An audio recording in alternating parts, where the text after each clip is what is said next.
fully prepared. So after I sent this off to Josh, I really wanted to edit it again to have a picture of Bear Grylls here. But I just thought it would have been fun. I was too late. So be fully prepared. Like for this gig, you don't want to mess this gig up. You want to be 100% prepared. Keep your tracks organized. Like when you give the technician your sound tracks, make sure they're labeled properly. And it's basic stuff, but a lot of people don't do it. You don't want to be digging through your USB to try and find the right tracks. Cue sheets. You want to have cue sheets for the light and the sound. Make sure your costume is clean, ironed. Make sure you know your material length. This is a big one. You're doing a 45-minute show. It needs to be 45 minutes. You can't do a 50-minute show. The reason for this is they schedule the whole day on the cruise ships, and if you're doing 5 minutes over, that means that the whole audience are 5 minutes late for something. They want the show to finish at 45 minutes. So for this, as soon as I go on stage, I have a little watch that I put by my case, I click go, and every time I go back to my case, I'm kind of checking on the time and stuff, but the audience don't see that. But always just make sure your show is nice and tight to 45. If you're a singer or if you're using tracks and it's just consistently tracks, then exclusively tracks, then it's a lot easier because you know the length of the tracks. You know the tracks aren't going to change time. So yeah, just make sure you're on the material length and make sure your material is good enough, like the quality of your material. If you're talking to people, you don't want to be like, okay, so thanks, ladies and gentlemen.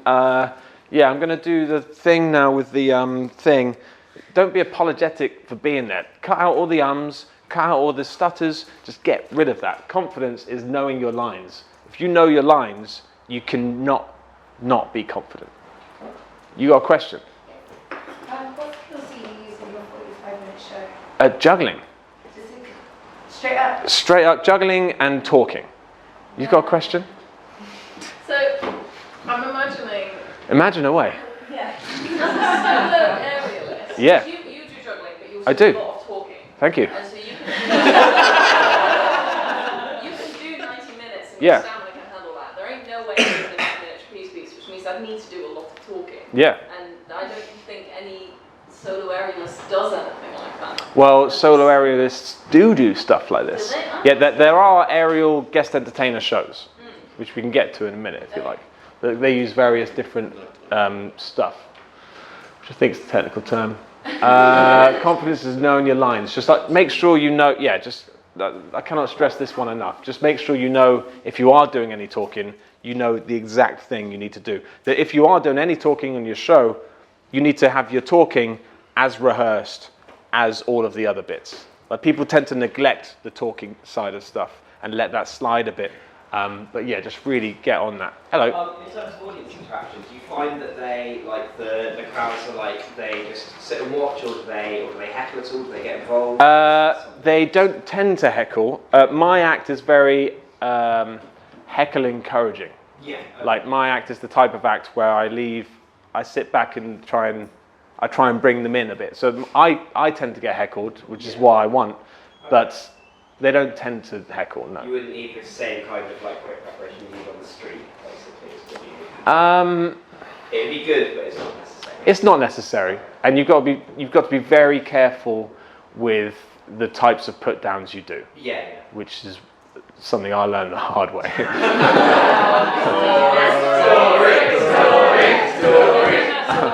Right. Oh God, help. It's strange because the exit is there, so I have to walk through you, which is a shame. Okay, so do not take the gig if you're not ready. I'll tell you about that in a minute. Be early for everything. You're on a ship. You're not going anywhere. If you get to the technical rehearsal, which is usually a few hours before the show, get there early. The technicians are usually there early, which means you could start the tech early and you might need the times. Just don't be late for anything, which is basic. Get some sleep. God damn, get some sleep. It's the most important one. If you're doing a show on a cruise ship, take it seriously. It's your job. It's the reason you're there, and it's the reason your whole cruise should be revolved around the show. The night before the cruise is a school night. Don't go out and get lashed. Get some sleep and get some rest. My first cruise ship, I was about 21 or 20, I'm not sure. And I got a phone call from America saying, "Hi John, we've seen your stuff online. would you like to do some cruise ships? I said, yes, please.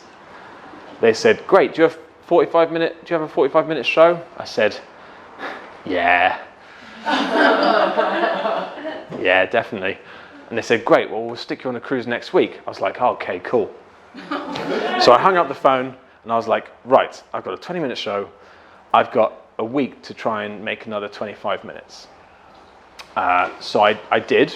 I made my 20-minute show into a 45-minute show, and I planned some stuff to do with kids, because at the time I was doing lots of cruise ships, lots of street shows. I had a few bits with kids, audience participation. I thought, that'll be good, I'll pad the show out a bit with audience participation. And I went on the cruise and there was no kids. None, no kids. So I started my show by, my intro for this show was I'd have 2 juggling knives. We'll talk about that in a minute. 2 juggling knives which I'd give to a kid, and I would spin plates on the kids' knives, and I would leave. And I'd just leave the stage for a good amount of time, because they were metal plates and they would spin for ages. And I'd be talking in the mic like, okay, could I have a gin and tonic, please? As if I was at the bar. That was the thing. That was my... Now, if you don't have a kid and you get an adult on stage and tell them to kneel down and put their shoes on their feet, on their knees, it's not as funny as it sounds. Not as funny as it sounds. I did a terrible show. I died on my ass, and I never did cruises again for 2 years. But that's my fault. I just said yes when I wasn't ready. And then I made sure I was 100% ready when I went back again, and then it was fine. But yeah, I was not ready at all. Next slide, please. Thank you. On a cruise ship, you're always on. 100% of the time, you're always on. You're on as a professional and not as an entertainer. That is important. You don't want to be the entertainer that's in a bar balancing a fucking chair on your chin. You don't want to be that person. You don't want to be doing handstands in the lobby. You don't want to be that person that's just on all the time. You're there as a professional always, but you're not always there as an entertainer. The moment you get on board, you cannot escape the guest. If you've done your show, from then on, the guests will be coming up to you, and the guests will come up and talk to you no matter what you're doing. You could be hungover with sunglasses on, just about to put a sausage in your mouth. They'll still come up to you and be like, morning, and non-stop. So you need to be prepared for that, and you just cannot escape the general, because you're on a boat. Remember what I said about the boat? You cannot escape it. And the same goes for the crew. If you're drunk at the bar one night and you're saying to the crew, oh yeah, you're saying to the barman like, oh yeah, the cruise director's a bit of a dick. The cruise director will find out that it's a very small family on the cruise ship, and whatever you say, someone is always listening. Be nice to everybody always. Let me elaborate. Now this goes for life. Unfortunately, most people don't do that. You need to be nice to people all the time on a cruise ship. If the lighting technician fucks up your queue, don't have a go at the lighting technician. He's just not good at his job. It's not fault that he sucks. It's not his fault he sucks. He's trying. He's turned up for the gig.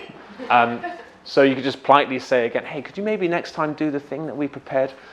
Likewise, if you rock up to the ship and you're drenched through and your luggage has been lost, and you find out you're performing that night on the cruise ship and you're jet lagged and you're hungry and you're tired, don't take it out on the security guard who's not letting you on the ship because you're just a little bit cranky and you just want to go to bed.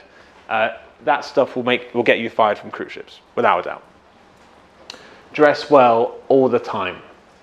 Again, I feel like some of this stuff is basic, but if you dress like a hippie, you're going to get paid and treated like a hippie on a cruise ship, without a doubt. I'm not saying you have to wear I'm not saying you have to wear a tuxedo first thing in the morning or in the gym. I'm just saying you need to look good all the time. If you can go to the gym in your gym clothes, just make sure your gym clothes doesn't have the word fuck on it. You know, it's basic stuff. Like, you know, you can wear shorts and t-shirt in the daytime out by the pool, that's fine. Just make sure it's stuff that doesn't have like gravy stains on it, you know, because you're being judged 100% of the time. So you just need to dress well all the time. If it's formal night on the ship, where you do sometimes have to dress up, you got to dress up, or stay in your cabin like a little hermit. Never talk ill of anybody. Yeah, I said that. If somebody asks you how well your show went, say it went well all the time. I did a gig at Glastonbury a few years ago, and a juggler who's a massive inspiration to me, called Frank Olivier, I was sharing a dressing room with him backstage at the Big Top, and I came off stage and he was in the dressing room and he said, "Hey John, how did it go?" I said, "Well, it wasn't that great actually. I dropped my little club trick and I couldn't really read the audience right and all that." And I started going into this. He said, "Okay, I'll stop you there. And he said to me, if someone comes up to you and says, 'How did your show go?' it means they didn't see your show, which means you should always say, 'It went amazing.'" So he marched me out of the dressing room and told me to come back in. We did it all again. It was nice. Yeah, it was good. It's true. So yeah, if someone says, "Oh, how did your show go?" it means they haven't seen it. No one's watching a show and then asking you, "How did it go?" because they were at the show. So if someone says, "How did the show go?" always just say that you killed it. Don't be a diva. Every single one of us is replaceable.